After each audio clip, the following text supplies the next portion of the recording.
bir xil gruppalarda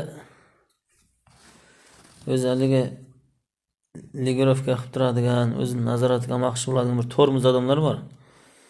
Misol uchun mahalla gruppasida, misol uchun yo bo'lmasa boshqa gruppalarda bir xabar tashlasang, sразу telefon qiladidan bunaqa hikoyalarni tashamay deydi. Senga yoqmayotgan bo'lsa o'tkazib ber, o'qib o'tirishga majbur emassan-ku, tormoz. Endi shunday bir gruppalar bor, 1000 tadan ziyod a'zosi bor. Bir xil gruppalar bor, 1,5 mingta a'zosi bor. O'sha 1,5 mingta a'zoni hammasini legirovka qila olmaysan-ku. Legirovka qilishga aqling ham yetmaydi, kuching ham yetmaydi. Har bitta a'zosini ularga u narsa tasha, bu narsa tashama deb sen u hech kimga so'zingni o'tkaza olmaysan-ku.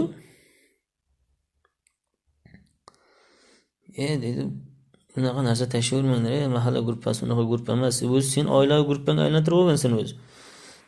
Tabriklar gruppasi, yana boshqa gruppa. Nima qilish kerak? Sen ko'ngliga qarashimiz kerak endi.